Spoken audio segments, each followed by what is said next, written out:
Bonjour, bienvenue dans les fabuleuses réflexions. J'ai à cœur de vous emmener explorer les subtilités de la subjectivité. C'est un leitmotiv de ma chaîne vidéo.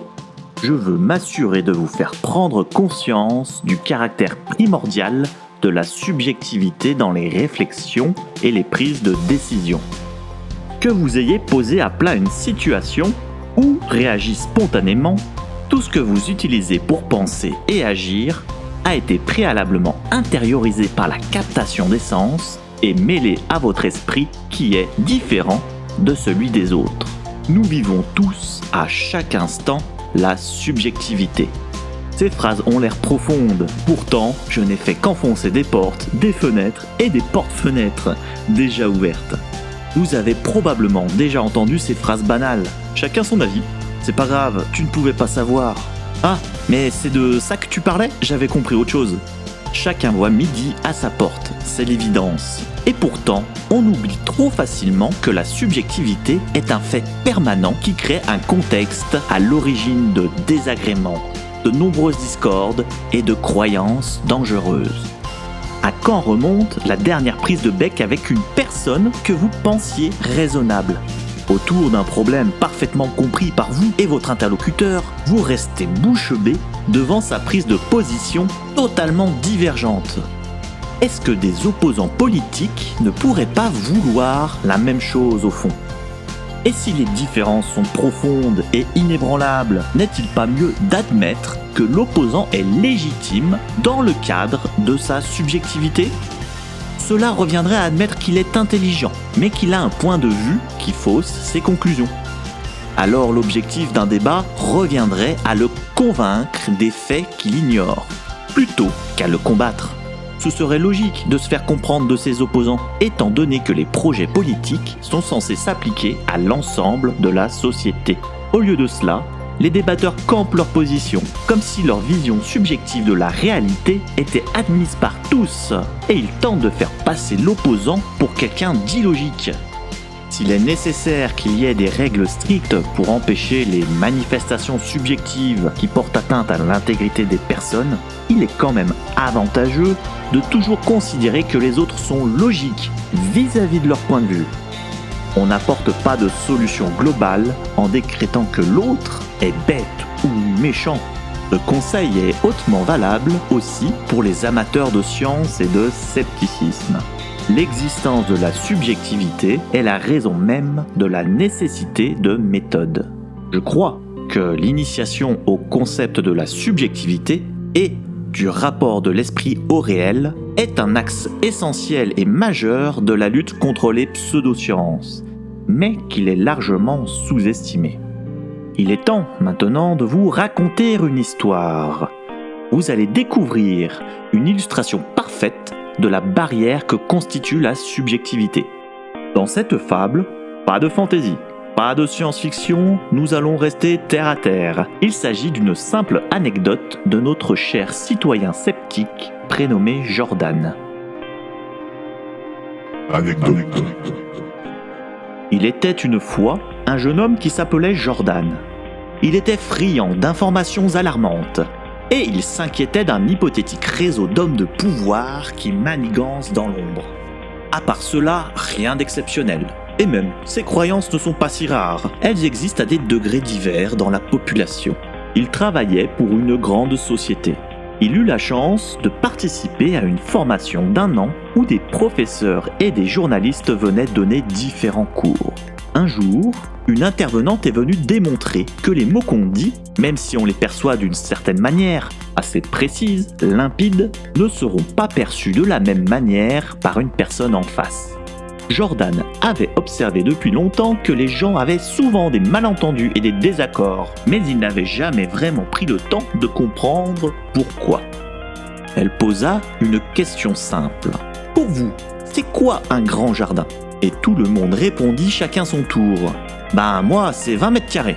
Moi, c'est 100 mètres carrés. » Et ainsi de suite.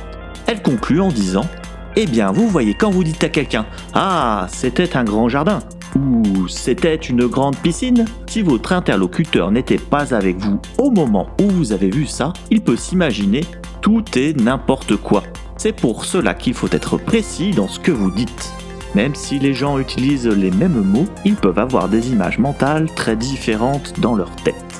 Puis elle fit découvrir aux participants une vidéo hébergée sur YouTube.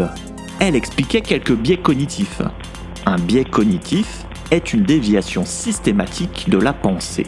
Le penseur s'écarte de la voie de la logique et de la rationalité sans s'en rendre compte.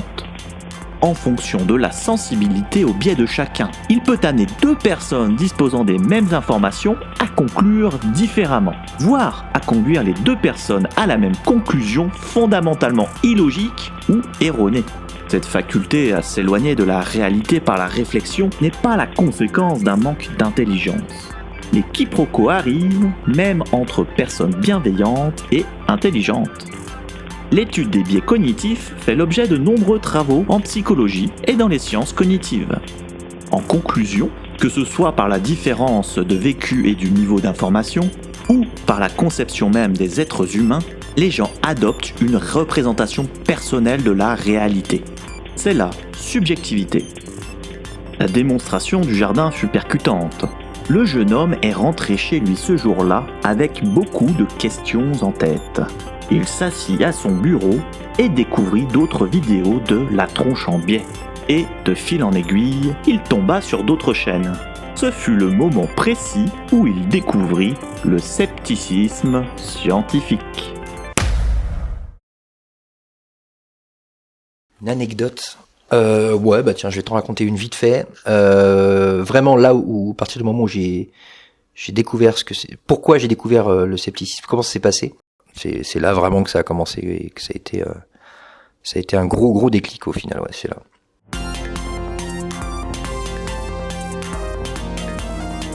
Merci d'avoir regardé la vidéo. C'était le 3e épisode des fabuleuses réflexions du citoyen sceptique. J'ai interviewé Jordan X sur son rapport au scepticisme et j'ai utilisé les réponses pour écrire ces épisodes. J'ai mêlé un peu de fiction, quelques pensées philosophiques et quelques connaissances scientifiques. L'important n'est pas de tout avaler, comme tout ce que vous voyez sur internet d'ailleurs, mais plutôt de savoir ce que cela vous a appris sur vous-même. Si cela vous a diverti, mon but principal est déjà atteint. J'espère que ça vous a plu, n'hésitez pas à le dire avec un like et en commentaire. J'espère obtenir d'autres interviews et pourquoi pas revenir vers Jordan X avec un nouveau sujet. Je remercie grandement Jordan X qui n'a pas hésité une seule seconde. J'ai juste la chance qu'il connaisse ma chaîne. Si vous voulez voir de nouveaux épisodes du Citoyen Sceptique, faites du bruit. Dans tous les cas, je reviendrai avec d'autres fabuleuses réflexions. À la prochaine les petits loups. Ah la galère, qu'est-ce que je vais bien pouvoir faire ?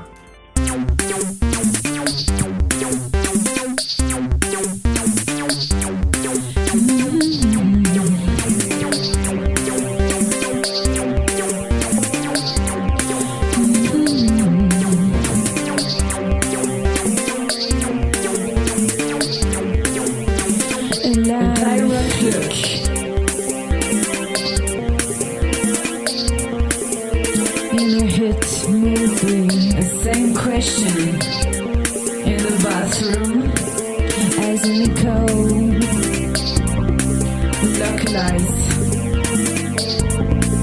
which seems to fade. Wonder about formulation and the desire seems weird without demonstration.